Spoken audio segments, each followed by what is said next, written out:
al tokkoon carraa argatte kanatti fayyadameen zayitii fi buddeen gogaa fi mana kiraa yaadannoo sammuu deeqaa tokko gaggeessa.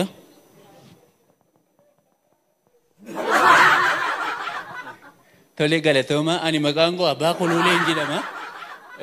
Rakkinaa fi iyyummaatu uummata keenya baadiyyaa qullaa qoraattii irra raffisaa waan jiruuf jedheeni ani uummata keenya baadiyyaa bakka bu'ee godina fagoorraa guyyaa tokko guutuu deemee as ga'ee akka carraatee yeroo mana keessaa ba'ee haadhi manaan koo zayitii bitteen galtu taanaanii amana warra kootiitti hin galeessee eeganaan jedhe.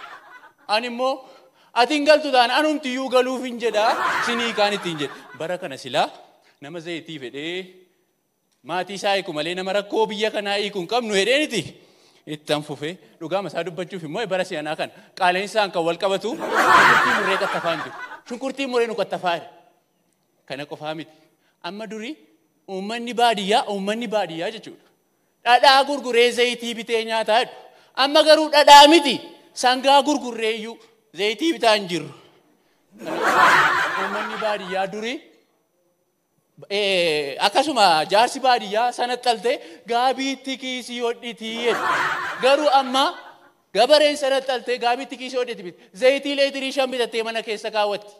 Amma zayitii minyaa'urraa kan ka'e jechuudha. Ijoollee koo aannanee dammituu fuudhanii jiru. Sababii zayitiin mi'aaf eebaan ayyaat xeenaa maqaa ijoollee kooti moggaasa. Kana qofaa miti. Amma jireenyi kun nutti cimuurraan kan ka'e qallachuu keessa bee surreetti bitan butaantaatti maxxaxaqaa kaawwachaa jira. Amma yeroo jireenya kana bifa deemsaan isitti agarsiisu ilaa akkasittiin nu deemsisaa jira. Akkasittiin nu deemsisaa jira. Yeroo immoo bifa sagaleen isinitti himu. Akka jechuuni Baabaa daabboodhaan bitteet daabboo miti muuzii itti dabale nyaadhu barichatu bara daabboo muuzii ol keekaan nyaataniidha.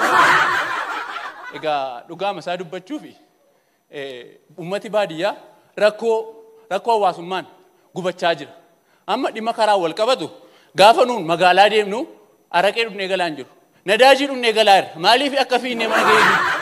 Kan biraa immoo teekinooloojiin kan wal qabatu amma ijoolleen magaalaa akkuma dhalatteen feesbuukii banattee footoo kaatee poostotatti. Nuun garuu ijoolleen baadiyyaa akkuma dhalatteen dallaa banattee sa'a gadi yaaftee marga dheessifatti. Kana qofaa miti. Baratti uummanni magaalaa teekinooloojiidhaan yuutuubii irraa haadha manaa buusee fuudhaa jirutti nuun reediyoon nu hojjechuu didee akka dhuufuu abbaa misgaanii xarrachaa olti. Kana qofaa miti firaa gubanneerra. Teekinooloojiidhaan baratti bokkaa roobsaa irra keessa nuun xilaa qabannee keessa deemnu dhabaa irra firaa. Jireenyi nutti ulfaateera. Amma keessuma ba'ee iyyuu jechuudha.